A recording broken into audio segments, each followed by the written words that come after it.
I think fundamentally the venture capital system is broken because right now, if you think about it, for a tech startup, what do you need, right? So first of all, you need people. Well, in a recession, people are free or cheap. Cavalier for me to say, but that's the truth, okay? So people are free or cheap. You need office space. Office space is cheaper.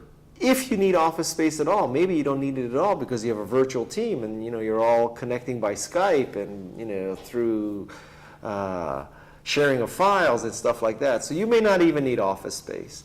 You need marketing. Well, if you understand Twitter and Facebook and blogging, marketing is free or cheap. You need infrastructure. Before you had to buy a room full of servers. Now you call up Amazon or Rackspace and you get something in the cloud. For $1,000 you get terabyte, right? So now what about tools? Before you had to buy tools, and now everything's open source. PHP, Drupal, MySQL. So we've just gone down the list, and basically everything you need is free or cheap. So now with $25,000, you should be able to do a prototype. In the old days, you'd have to suck up to a VC to raise $1 million or $2 million and ask for a year to show up with a prototype.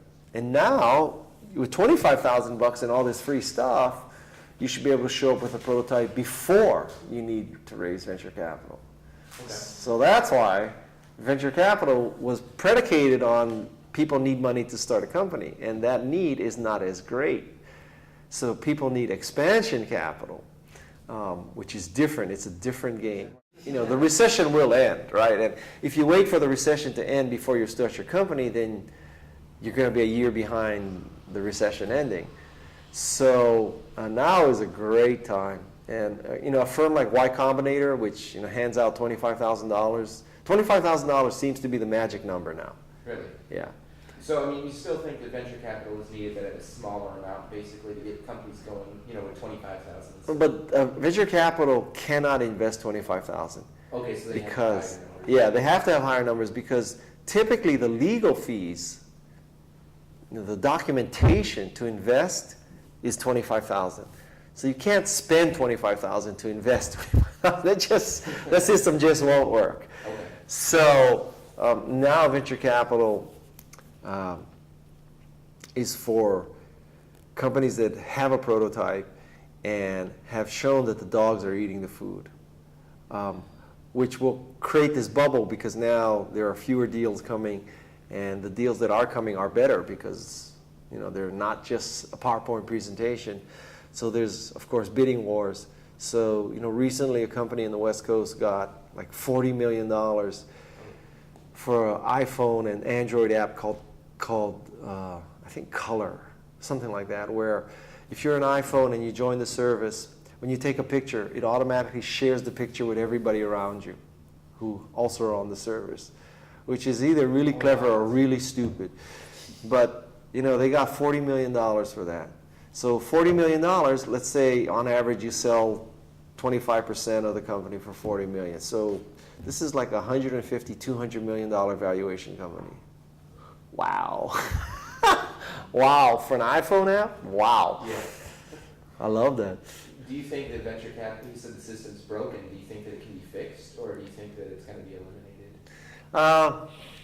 I think there are going to be fewer venture capitalists because there's less need for them. And the Kleiner Perkins and the Sequoias of the world, they're not going to go away.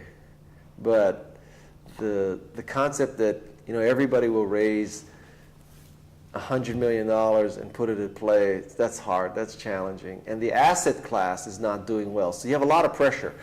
From the entrepreneurs, there's less need for money.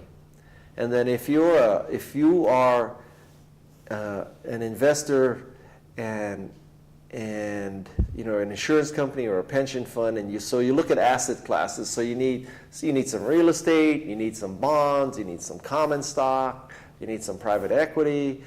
And then if you look at private equity and venture capital, there's been no IPOs and no liquidity for years. So, arguably the returns on bonds might be higher than the returns on private equity, and the private equity risk is much higher than a bond. So the asset class is in trouble.